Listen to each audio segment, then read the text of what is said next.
बिस्मिल्लाहिर्रहमानिर्रहीम। अस्सलाम वालेकुम। आपका दोस्त सलमान हैदर। दुआ है परवरदिगार से कि उसने आपको और आपके अहले खाना को अपनी हिफ्ज़ो अमान में रखा हुआ हो। कुछ चीज़ें ना वक्त के साथ साथ ना इतने ज़बरदस्त तरीके से आया हो रही है कि कोई जो महीन सा पर्दा था ना वो भी तार तार होता हुआ नजर आ रहा है। मुस्लिम लीग नून जहां बहुत तेजी से फैसले करती भी नजर आ रही है, तो लग यही रहा है कि हर चीज़ पहले ही यानी लंदन में ही किसी प्लान के तहत डिसाइड हो चुकी थी, लेकिन सिर्फ उसकी एग्जीक्यूशन का इंतजार किया जा रहा था।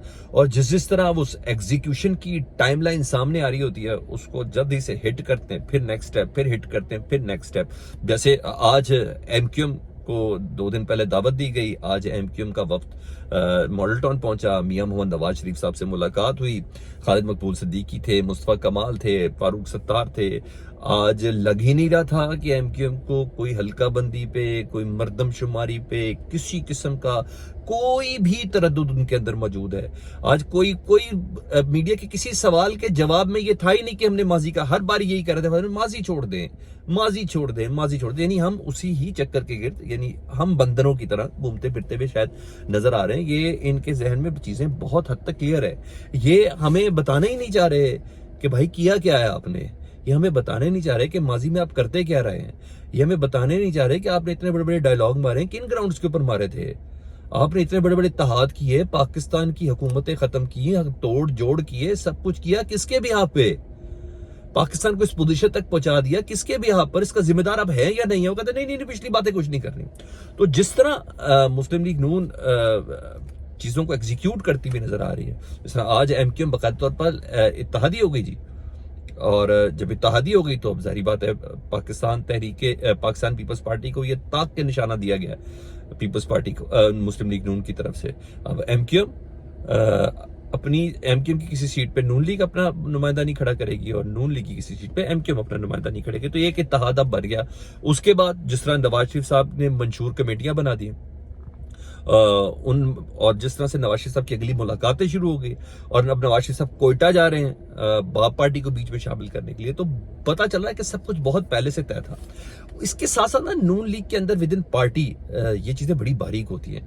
वहां बहुत सी मुखालफतें भी हैं। मैं शाहिद खाकान अब्बासी की बात अभी आपसे बाद में करता हूँ कि उन्होंने क्या कहा और उनके साथ क्या हो रहा है और उन्होंने क्या करने का प्लान बनाया हुआ। वहां नून लीग की मुखालफत में ना जाहिर बात है मंशूर कमेटी बनाई है और उसमें ये इख्तलाफ आ गया। उसमें सबसे बड़ा इख्तलाफ ये है कि मंशूर कमेटी में बलूचिस्तान का कोई नुमाइंदा ही मौजूद नहीं है।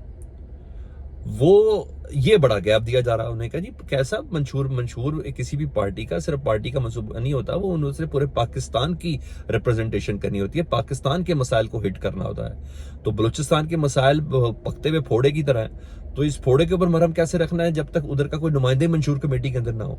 तो ये एक बड़ा सवाल है और इस पे बाकायदा तौर पर तनकीद हो रही है कि आपने ये नहीं किया। जनूबी पंजाब की तरफ से कोई नुमाइंदा नहीं है।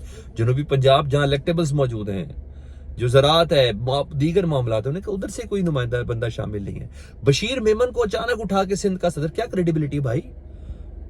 अभी 1.5 महीना पहले एक बंदा ने नून लीग में शमूलियत इख्तियार की है। उससे पहले पाकिस्तान की सिविल सर्विसेज के अंदर बंदा था, DGFI था, स्कैंडलाइज आदमी, जिससे मुतल्लिक यही है कि हर चीज उन्होंने इमरान खान साहब के खिलाफ जो भी की, हर चीज जो उन्होंने पीपल्स पार्टी के खिलाफ जो की, तो उसका मतलब है मियां मोहम्मद नवाज शरीफ साहब पीछे थे। जो बंदा ये कहता हो कि मैंने 12-13 अरब रुपया आसिफ अली जरदारी से रिकवर करवाया, बशीर मेमन कह रहा है जब मैं एफआई में था, तो वो बशीर मेमन आज नून लीग का सिंध का सदर है। तो इस पे भी उनको बहुत तनकीद हो रही है कि भाई आपने अचानक एक बंदे को उठाया, सिंध का शाह मोहम्मद शाह है, उसकी बड़ी खिदमत है, उसको क्यों नहीं देखा गया। आज सारी मुलाकातें हो रही हैं, सब कुछ हो रहा है, उनकी कुर्बानियां नहीं देखी गई। आज ये सारी मुलाकातें थी, इसके अंदर मोहम्मद जुबैर किधर थे, इसके अंदर निहाल हाशमी किधर थे। तो ये सब बातें चल रही हैं कि अचानक बशीर मेमन को बुलाकर सदारत दे दी और अब सारे मामला उनके हवाले कर दिए। तो पार्टी को ये अपनी मुखालफत दूर करना होगी और अगर उन्होंने जरदारी साहब का मुकाबला करना है तो ये तमाम चीजें भी देखनी होगी। तो विद इन पार्टी ये सब चीजें तनकीद हो रही है। अच्छा, ये तय चुका है कि शाहिद खाकान अब्बासी पार्टी छोड़ चुके हैं और उनकी राहें जुदा हो गई है। और मुस्लिम लीग नून के जो सोर्सेज है उनसे ये खबर मिल रही है कि मुस्लिम लीग नून शाहिद खाकान अब्बासी की सीट पर अपना एक उम्मीदवार ढूंढ रही है। और ना सिर्फ उम्मीदवार ढूंढ रही है, क्योंकि शाहिद खाकान अब्बासी यहाँ लड़ेंगे तो इलेक्शन आजाद लड़ेंगे। और यहाँ तक भी खबर है कि खुद नवाज शरीफ साहब इस मरी के हल्के से खुद इलेक्शन लड़ने, इसके ऊपर भी गौर हो रहा है। क्योंकि शाहिद खाकान अब्बासी ने आज मीडिया से गुफ्तगू की तो उन्होंने जब पेशी के ऊपर आए हुए थे नैब की, तो उन्होंने कहा नवाज शरीफ को ऐसे हालात में हुकूमत लेनी नहीं चाहिए। اور الیکشن قبول ہی نہیں کرنا چاہیے. ایسے حالات میں ان کو پرائم منسٹر بننا ہی نہیں چاہیے. میں تو پارٹی کا میرے پاس کوئی عہدہ نہیں ہے, نواز شریف صاحب بلائیں گے تو بات کر لیں گے.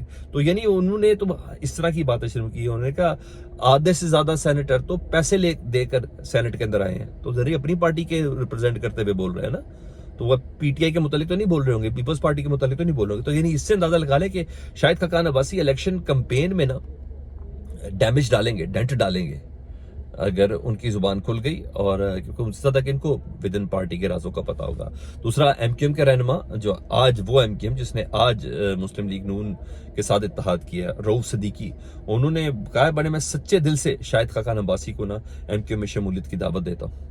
تو یہ دعوت بھی بڑی معنی خیز ہے. تو مجھے یہ تو نہیں کہہ سکتا کہ شاہد خاقان عباسی جائیں گے, لیکن بہرحال یہ دعوت کافی معنی خیز ہے. ایک اور خبر, اس کے بعد پھر میں مین سائفر کیس کے حوالے سے آتا ہوں کہ اوپن کورٹ کے اندر اس کے ٹرائل کا اندیا مل چکا ہوا ہے. آشیانہ ہاؤسنگ کا نا ایک بریت کیس لگا ہوا ہے, جس میں شہباز شریف صاحب, آحد چیمہ وغیرہ یہ سب لگے ہوئے تھے. تو اس میں آپ کو پتا سپریم کورٹ نے اسٹے دے دیا ہوا ہے جب سے یہ نیب ترمیم والا کیس تھا.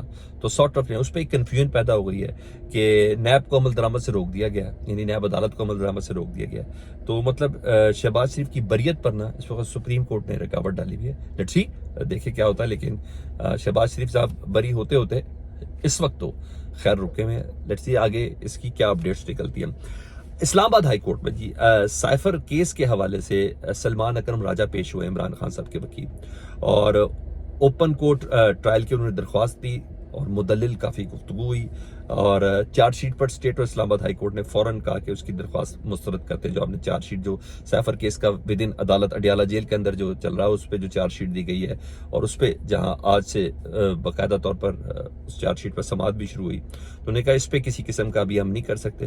ہاں اٹارنی جنرل صاحب سے ضرور کہا کہ آپ پلیز اس کے اوپر جواب دیں. اٹارنی جنرل نے وقت مانگا ہے کہ چارج شیٹ پر ٹرائل کے لیے کہ ہمارے پاس کون کون سے ایکسکیوزز ہیں جس پہ چارج شیٹ پر ٹرائل کیا جا سکتا ہے. اور جسٹس میاں گل حسن صاحب نے اوپن کورٹ میں اندیا دیا کہ اوپن کورٹ کے حوالے سے سماعت ہو سکتی ہے. مطلب اگر یہ سماعت ہو گئی, اگر اوپن کورٹ میں دلائل سائفر کیس میں آنا شروع ہو گیا, تو اس کا مطلب ہے صحافی حضرات کو بھی اجازت ہوگی, عمران خان صاحب بھی سامنے ہوں گے, اور میاں گل حسن صاحب نے باقاعدہ بولا اٹارنی جنرل صاحب کو کہ پلیز مشکوک ٹرائل نہ کریں, انصاف کریں, اور انصاف ہوتا ہوا نظر بھی آنا چاہیے. پہلا منگل تک سماعت ہے, اور مجھے لگ رہا ہے کہ اگلی سماعت یعنی منگل میں اس کے اوپن کورٹ ٹرائل کا باقاعدہ طور پر حکم جاری ہو جائے گا.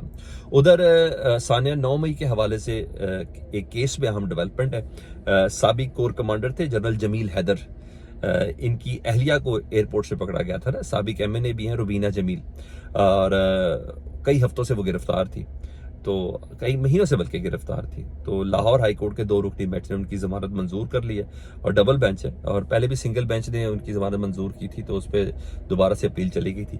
اب یہ دیکھنا ہے کہ ان کی کسی کیس میں گرفتاری ہوتی ہے یا نہیں ہوتی, یا ان کو رہا کر دیا جاتا ہے. بہرحال یہ تیزی سے بدلتی ہوئی چیزیں, اور اب یہ ویک ہی سرپرائزنگ ہے. دیکھتے ہیں کس کس عدالت سے کون کون سا فیصلے اداروں نے ہی کرنے ہیں, اس چیز کو انشور رکھیں. فیڈ بیک سے متعلق ضرور آگاہ کریں. اپنا بہت خیال رکھیں. اللہم صلی علی محمد و آل محمد.